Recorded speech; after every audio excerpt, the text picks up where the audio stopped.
کے لیے ترسے ہوئے. 17 رمضان گزر گئی, 18 رمضان آ گئی. روزہ اس بیٹی کے گھر افطار کیا جو لاڈلی تھی, جناب کلثوم صلوات اللہ علیہا. ان کے گھر علی کا آخری افطار. بیٹی نے باپ کی محبت میں دسترخوان بھرا ہوا تھا. علی کی آواز ہے, کلثوم تجھے خبر ہے تیرا بابا کبھی دسترخوان میں اتنی نعمتیں رکھ کے روزہ افطار نہیں کرتا. نمک, پانی, ایک روایت کھجور اور پانی, روزہ افطار ہوا. بہنیں اس بات کی گواہی دیں گی, بیٹیوں کی بڑی حسرت ہوتی ہے باپ ان کے گھر سے کھانا کھائے. بی بی رو کہتی بابا بڑی محنت سے سب کچھ بنایا تھا, بابا تو نے بیٹی کے گھر سے کچھ بھی نہیں کھایا. بابا ایک منت مان, میں نے بڑی محنت سے شربت بنایا ہے, بابا ایک گھونٹ شربت تو پی لے. علی نے رو کے کلثوم کے سر پہ ہاتھ رکھا, رکھے گا وہ سنبھال کے رکھ لے, میرا کوئی مہمان آ رہا ہے. بیٹی کو کیا خبر تھی کہ یہی شربت بابے کے قاتل کو پلانا پڑ.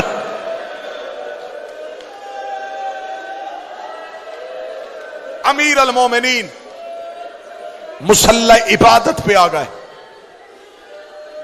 آدھی رات تک علی مناجات الہیہ میں مصروف رہے. اس دن علی کی مصلی پہ اللہ سے گفتگو کرنے کی طریقہ اور گفتگو کا انداز بدلا ہوا تھا. علی کی اولاد ایک حجرے میں اکٹھی ہو گئی. بی بی عالیہ رو کے کہتی ہے حسین میں نے خواب دیکھا ہے, کعبے کے غلاف کو آگ لگی ہوئی ہے. حسین رو کے کہتے میں نے خواب دیکھا ہے میری ماں کے سر سے چادر اتری ہوئی. اللہ کوفے میں خیر کرے. باہر والے دروازے پہ دستک ہو گئے. جناب عباس دروازے کی جانب چلے. علی کی آواز آئی عباس رک. یہ روایت اگر برداشت کر لو گے تو اسی پہ بڑا ماتم. عباس رک. عباس وہیں پہ رک گئے. امیر المومنین جھکے ہوئے چہرے کے ساتھ دروازے کی طرف گئے. آدھی رات بالکل ضربت والی صبح ہونے والی ہے. یہ روایت ہے 1819 کی درمیانی رات. تھوڑی دیر بعد علی مسجد میں جانے والے. آدھی رات علی نے گھر کا دروازہ کھولا. 4 گھوڑے سوار امیر المومنین کے دروازے پہ کھڑے تھے. چاروں کے چہرے پہ نقاب تھے. علی نے کہا من انتم, کون ہو تم؟ چاروں گھوڑوں سے اترے. علی کے پاؤں پہ ہاتھ رکھے. پہلے کی آواز مولا میں حذیفہ یمانی ہوں. دوسرے کی آواز ہے یا امیر المومنین میں ابراہیم ابن مالک اشتر ہوں. تیسرے کی آواز ہے یا وارث محمد میں اسود بن نباتہ ہوں. چوتھے کی آواز ہے ابو الحسن میں عبداللہ ابن عفیف ہوں. علی کی آواز آئی چاروں میرے نوکر آدھی رات کو میرے دروازے پہ کیوں آئے ہو؟ مومن کے دل میں قبر حسین ہوتی ہے. ذاکر کا کام ہوتا ہے صرف جملہ پڑھنا.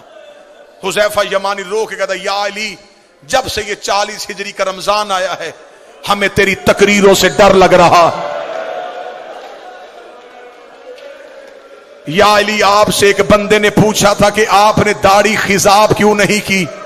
آپ نے کہا تھا ان قریب یہ لہو سے خضاب ہونے والی. یا علی آپ نے ایک دن ایک صحابی سے پوچھا تھا کہ آج رمضان کی کیا تاریخ ہے؟ اس نے کہا تھا 16. آپ نے کہا زیادہ گزر گئے تھوڑے رہ گئے. یا علی ہم نے کوفے میں ایک شخص کو زہر خریدتے ہوئے دیکھا ہے. یا علی کوفے کے حالات بہتر نہیں ہیں, تیری تقریروں کا انداز بدل گیا ہے. یا علی ہمیں بڑا ڈر لگ رہا ہے. ہم چاروں نے مل کے قسمیں کھائی ہیں کہ ہم آپ کو تنہا نہیں چھوڑیں گے. آپ گھر ہوں گے ہم دروازے میں پہرا دیں گے, آپ مسجد میں جائیں گے ہم دروازے میں پہرا دیں گے. یا علی ہم آپ کو تنہا نہیں چھوڑیں گے. علی نے ہاتھ اٹھا کے کہا اللہ تمہیں جزائے خیر دے, تم نے اپنے وقت کے امام کا خیال رکھا, لیکن میں حکمن کہتا ہوں مجھے پہروں کی ضرورت نہیں. اگر پہرا دینا ہوتا میرا عباس جیسا بیٹا ہے, میرا حسن جیسا بیٹا ہے, جاؤ اپنے اپنے گھروں کو واپس چلے جاؤ۔ حذیفہ یمانی کہتا ہے علی کے حکم کے بعد ہم پہ کھڑا ہونا حرام ہو گیا تھا۔ حذیفہ کہتا ہم چاروں گھوڑے لے کے علی کی گلی سے روتے ہوئے نکلے۔ حذیفہ یمانی کہتا ہے جب میں علی کی گلی کا موڑ مڑنے لگا، میں نے آخری بار مڑ کے علی کی طرف دیکھا، علی ہاتھ ہلا کے کہہ رہے تھے حذیفہ اللہ کے حوالے، حذیفہ اللہ کے حوالے، حذیفہ اللہ کے حوالے۔ حذیفہ کہتا میں روتا روتا گھر آ گیا، میں نے اپنے سر سے امامہ اتارا، دیوار پہ مارا، تلوار نکالی، ریت پہ پھینکی، میں ایڑیاں رگڑ کے رونا شروع ہوا۔ میری بیوی قریب آ کے کہتی ہے علی کا سپاہی ہو کے بچوں کی طرح کیوں رو رہا ہے؟ رو کے علی کے دروازے میں پہرا دینے گئے تھے، علی نے خالی واپس بھیج دیا۔ کوفے کے حالات بہتر نہیں ہے، بیٹیاں بابے کی شاہی دیکھنے کے لیے آئی ہے۔ حذیفہ کہتا میری زوجہ کہتی ہے علی کو تیرے پہرے کی کیا ضرورت ہے، وہ فاتح خیبر ہے، اس کی تلوار سے زمانہ ڈرتا ہے۔ حذیفہ کہتا میں روتا روتا سو گیا، تھوڑی دیر کے بعد میری بیوی نے میرا کاندھا ہلایا، ہلا کے دی حذیفہ جاگ، سونے یہ آواز کس کی ہے؟ حذیفہ کہتا میں تڑپ کے اٹھا، آواز آ رہی قد قتل امیر المومنین، زینب کا بابا مارا گیا، غازی کا بابا مارا گیا، علی کو ضرب لگ گئی، علی کوفے میں قتل۔ حوصلہ حوصلہ حوصلہ۔ قد قتل امیر المومنین،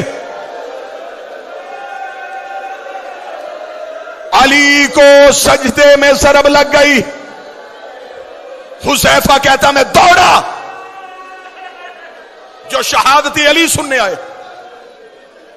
اب مجھ پہ سوال کرو کہ علی کے بیٹے کہاں تھے؟ کوفے کی جامع مسجد میں علی امامت کرواتے تھے، کوفے کی چھوٹی مسجدوں میں علی کے بیٹے نماز پڑھاتے تھے۔ کہیں سے حسن بھاگا ہوا، کہیں سے حسین دوڑا، غازی جہاں سے دوڑ رہا ہے وہاں سے دیواریں ہل رہی ہیں۔ مسجد میں سارے بیٹے پہنچے تو حالت کیا ہے؟ سید ایک لمحے کے لیے برداشت کرنا، علی کا سر ایسے کھلا تھا جیسے کاری کے ہاتھوں پہ قرآن کھلا ہے۔ حسن کی آواز آئی بابا آنکھیں کھول۔ مشکل روایت پڑھنے لگا۔ علی کے بیٹے، حوصلے کے ساتھ سننا، امیر المومنین کے بیٹے مسجد میں آ چکے تھے۔ ملعون ابن ملجم گرفتار ہو گیا۔ اس ملعون کو مسجد کے ستون کے ساتھ علی کے نوکروں رسیوں سے باندھ دیا۔ کبھی علی کا کوئی بیٹا اس کی طرف دوڑتا، حسین آگے آ جاتے، کبھی حسن آگے آتے، غازی خون آیا ہوا ہے آنکھوں میں، عباس بار بار کبھی قبضہ تلوار پہ ہاتھ، کبھی اس ملعون کا چہرہ۔ عباس اپنے ہونٹوں سے کہہ رہے ہو تو نے میری آقا زادی کے سر کے بال کھلائے، اور تو نے پردیس میں رلا دی علی کی بیٹیاں۔ بار بار حسین عباس کے سینے پہ ہاتھ رکھ کے کہہ رہا تھا عباس چپ، عباس صبر۔ جب علی نے دیکھا کہ عباس روک نہیں رہا، علی کی آواز آئی عباس جلدی جا، کلثوم سے کہے میرا شربت دے۔ عباس گھر کی جانب دوڑا، جن ماتمیوں نے گلیوں میں رونا ہے، ادھر عباس ہاتھوں میں شربت لے کے آیا۔ علی کی آواز آئی عباس اپنے ہاتھوں سے میرے قاتل کو شربت پلا۔ عباس کا سر دیوار پہ لگا، روکے گا دعا کر تیرے غازی کو موت آ جائے۔ حوصلہ حوصلہ حوصلہ۔ بابا میں تیرے قاتل کو شربت پلاؤں؟ آواز آئی عباس تجھے تیار کر رہا ہوں، آج میرے قاتل کو شربت پلا، کل حسین کے کہنے پہ زینب کا خیمہ ہٹانا۔ عباس تو نے بڑے صبر کرنے ہیں، عباس تو نے بڑے حوصلے دکھانے۔ نماز جس پہ ضرب لگی یہ نافلہ نماز کا آخری سجدہ تھا، واجب نماز جناب حسن کی امامت میں ادا ہوئی۔ نماز حسین کی بھی کربلا میں بڑی مشکل تھی، نماز کوفے میں حسن کی بھی بڑی مشکل تھی، بابے کا لہو مسلح پہ تھا اور حسن نے کہا اللہ اکبر. ادھر زخمی علی کو اٹھایا گیا، ادھر علی کی بیٹیاں دروازے پہ آ کے کھڑی ہو گئیں. علی کی آواز آئی، حسن میرے صحابہ کو واپس بھیج دے. میں علی گوارا نہیں کرتا میری زینب کی آواز کسی صحابی کے کان میں چلی. امیر المومنین کو گھر میں لایا گیا. 19 رمضان کا دن گزر گیا، 20 کی رات گزر گئی، 20 کا دن گزر گیا، 21 کی رات آئی.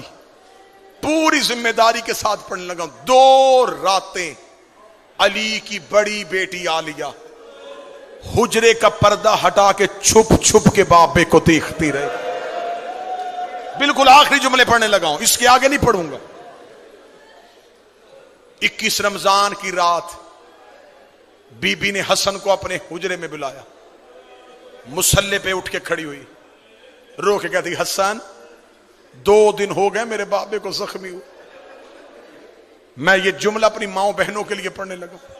رو کہتی حسن بتا میرا بابا بچ جائے گا. حسن رو کہتے زینب بابے کی آخری رات ہے. رو کے کہتی پھر مجھ پہ ایک احسان کر، میں ماں کے بغیر کبھی بابے سے ملی نہیں تھی، ایک بار مجھے اپنے ساتھ لے جا کے بابا ملوا دے. حسن کی کمر کے پیچھے چلی علی کی بیٹی. علی کا حجرہ بیٹوں سے بھرا ہوا تھا. حسن کی آواز آئی بابا تجھے زینب ملنے کے لیے آئی ہے. علی بسم اللہ کہہ کے اٹھ کے بیٹھے. علی کی آواز آئی میرا ہر بیٹا میرے حجرے سے چلا جائے، آج میری بیٹی مجھے ملنے کے لیے آئی ہے. علی کی بیٹے حجرے سے نکلنے شروع ہوئے، زینب کا بدن کانپنا شروع ہوا. ادھر سے حسین زینب کے قریب سے گزرے. بی بی نے اب حسین کی ابا میں ہاتھ ڈالا، رو کے کہتی تو رک جا، تو میرے حصے کا بھائی ہے، تیرے بغیر تو میں کربلا بھی نہیں جا سکتی. علی کی آواز آئی حسین تو بھی چلا جا. اب اکیلی بیٹی رہ گئی اور ایک زخمی باپ رہ گیا. بی بی رو کری بابا میں زندگی میں تجھ سے کبھی بولی نہیں تھی، بابا تیری آخری رات ہے. علی کی آواز آئی زینب میرے سرہانے بیٹھ کے مجھے قرآن سنا. علی کی بیٹی نے قرآن پڑھنا شروع کیا. علی نے رونا شروع کیا. رو کری بابا تو کیوں رو رہا ہے؟ رو کر بس تیرا لہجہ سننا تھا، اب مجھے پتا چل گیا تو شام کے بازاروں میں خطبے پڑھ لے گی. ادھر علی کی آنکھیں بند ہونی شروع ہوئی. زینب رو کری بابا جلدی نہ کر، میں نے تیرے کہنے پہ قرآن سنایا، ایک بار آنکھیں کھول، مجھے بتا رسیاں کیسے پہنتے ہیں، مجھے بتا بازاروں میں کیسے چلتے ہیں، مجھے بتا شرابی سے کیسے بولتے ہیں، مجھے بتا پتھر کیسے کھاتے ہیں. آواز آئی قالوا انا للہ و انا الیہ راجعون.